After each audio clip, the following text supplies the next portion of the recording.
Bom, e aí pessoal, tudo bem? Aqui, professor André de Literatura, e hoje a gente vai trabalhar sobre o Castro Alves, quem foi, onde vivia, o que comia, brincadeira. Não, né, gente? Trechos da biografia, trechos das suas produções, por que ele é tão importante nessa literatura, e por aí vai. Então, fato a destacar, que ele nasceu em 47 e morreu em 71. Conta básica de matemática, 24 anos apenas de vida. E também gostaria de ressaltar a frase do Victor Hugo, que é aquele escritor francês que o professor chegou a comentar com vocês, escritor dos Miseráveis, que influenciou muito a Revolução Francesa. E que ele diz o seguinte, que a arte não deve buscar apenas o belo, mas sobretudo o bem. Ou seja, que os poetas das antigas gerações estavam muito mais preocupados com a estética dos seus poemas do que com o conteúdo em si, que é diferente da terceira geração, que tem uma preocupação muito maior com o conteúdo a transmitir do que só com a estética dos seus poemas, com a beleza dos poemas, certo?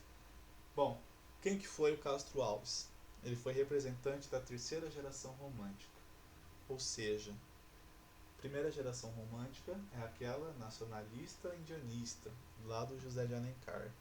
Segunda geração romântica é aquela ultra romântica, mal do século, que o maior representante é Álvares de Azevedo.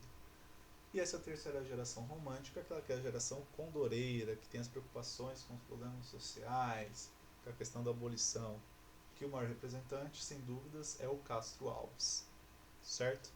O que influenciou esse pensamento social do Castro Alves? Foi a sua chegada a Recife, numa época em que a capital pernambucana enfervescia com as ideias abolicionistas e republicanas. Lembrando, o Brasil era um império ainda na época. Se pensava no outro modelo de governo propriamente brasileiro, porque era um império só que com uma figura ainda portuguesa, de Dom Pedro. E o Brasil estava pensando, né, como que poderia vingar com outro modelo político, que aí dá essa ideia da proclamação da República lá em 89. Mas já havia essa discussão nesse contexto aí da década de 50, 60. Bom, fato interessante a destacar aqui é que com os 15 anos ele publica no jornal A Primavera, sua primeira poesia sobre a escravidão. Então vamos ler rapidinho com o poema, tá? Lá na última senzala, sentado na estreita sala, junto ao braseiro no chão, entoa o escravo seu canto, e ao cantar corre-lhe um pranto, saudades do seu torrão. O professor trouxe a definição do torrão aqui como um pedaço de terra aglutinada, ou seja, junta, mais ou menos endurecida. Que a gente pode interpretar aqui o torrão como se fosse o pedaço que ele deixou, o pedaço que ele vivia, onde que ele morava, na África, que ele foi forçado a deixar, que ele sente saudades dessa terra natal. Então o Castro Alves ele foi um dos primeiros poetas que teve um olhar atento a essa classe social dos escravos. E isso ele diz com o seu primeiro poema publicado em jornal. Bom, um mês depois, enquanto escrevia uma poesia para Eugênia, e aí sim, essa figura feminina é uma atriz portuguesa 10 anos mais velha do que o Castro Alves e que ele tinha uma espécie de crush amoroso por ela. Isso com 16 anos de idade. Ele começou a sentir os primeiros sintomas da tuberculose. E em 64, ele perde seu irmão vítima da tuberculose. Mesmo abalado com a morte do irmão, ele finalmente entra no curso de Direito. Bom, e após, né, alguns anos de direito, ele finalmente realiza esse amor com a Eugênia Câmara, que era atriz.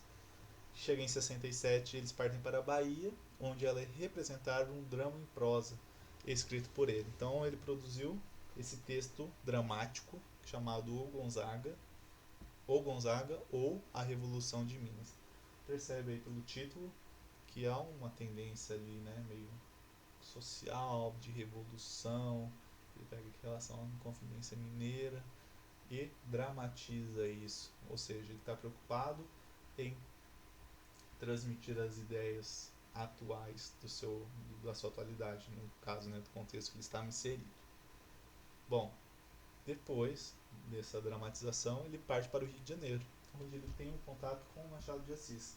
Não só com o Machado de Assis, também com o José de Alencar, aquele mesmo da primeira geração romântica, que eles já estavam consolidados como grandes autores do momento. E aí o Machado de Assis ajuda ele a ingressar nesse meio literário, porque ele estava fascinado pelas obras publicadas do Castro Alves, dos poemas que ele conseguia quando ele divulgava em seu meio literário. Bom, depois do Rio de Janeiro, ele vai para São Paulo e conclui o curso lá na Faculdade de Direito do Lar São Francisco. Se vocês se lembram da semana passada, é a mesma universidade que o Álvares de Azevedo chegou a cursar, porém não chegou a finalizar. Bom, de 67 para 68 ele rompeu com Eugênio, ou seja, teve apenas uma duração ali o seu romance.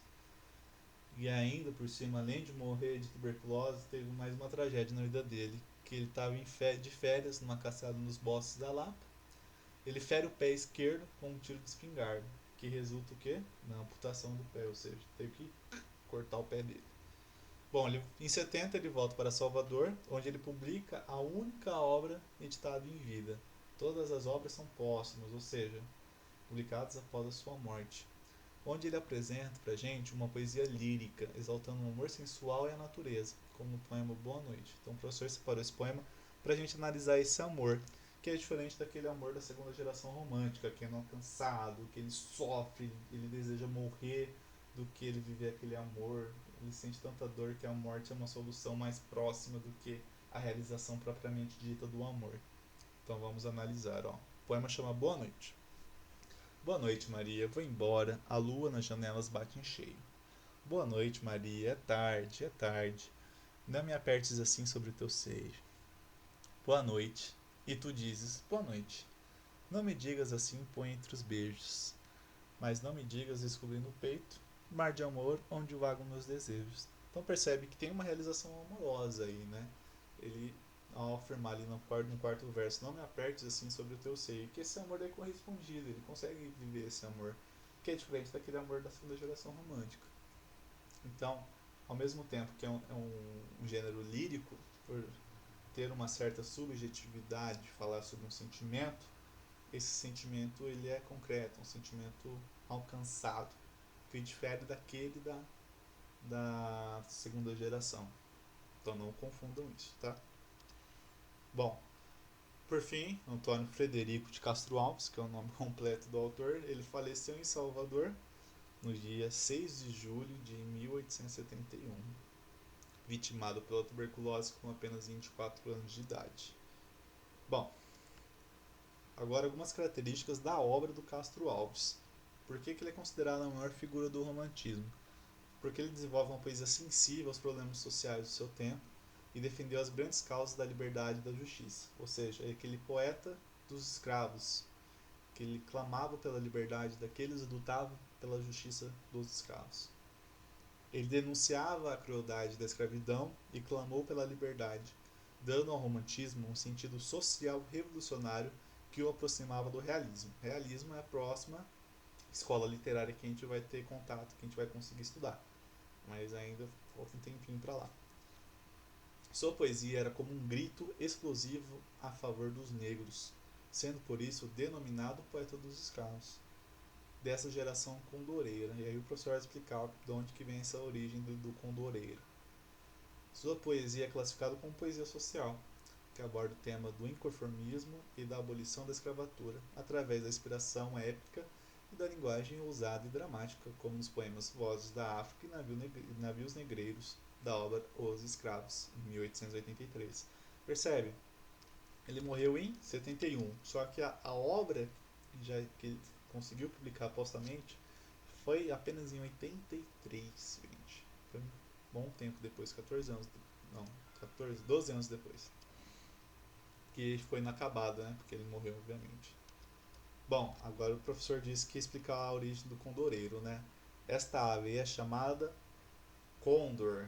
Condor é uma ave ali que vive na América Latina e que é uma ave que voa a grandes altitudes, ou seja, que ela almeja grandes céus, que ela consegue voar lugares mais altos. E que é a ideia que os poetas dessa geração romântica tinham, que os seus poemas elevassem essa crítica social, que eles conseguissem chegar onde eles queriam, a essa liberdade, a essa denúncia dos escravos, a essa abolição que acabou porventura acontecendo na nossa história, né?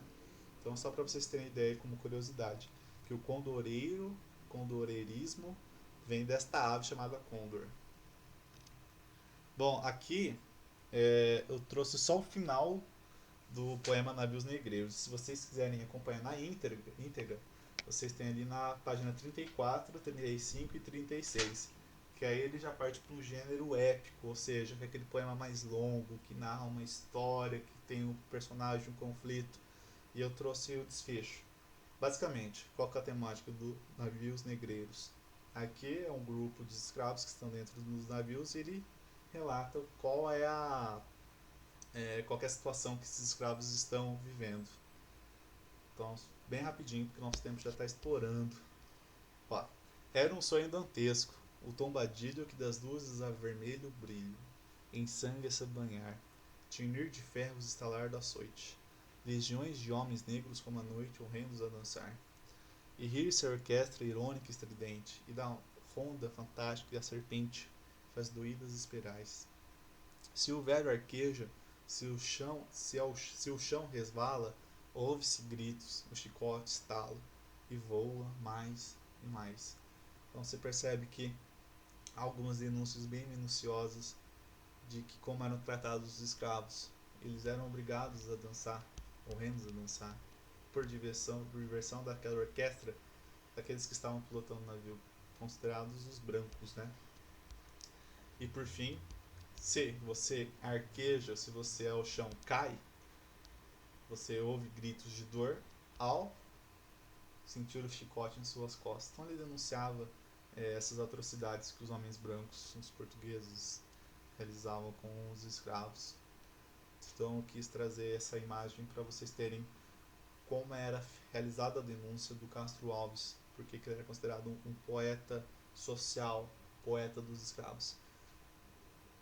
Bom, e aí como tarefa, acredito que vocês já possuam todas as informações disponíveis aqui, que o professor falou, tanto em sala de aula quanto agora, para a realização dos exercícios 8 e 9 da página 39. Caso fiquem com alguma dúvida, entre em contato comigo ali no grupo, no WhatsApp, que eu vou estar disponível para explicar. Se alguma parte não ficou clara, também pode falar, que a gente conversa e tira dúvida, tá? Espero que vocês tenham gostado da aula e até a próxima, pessoal.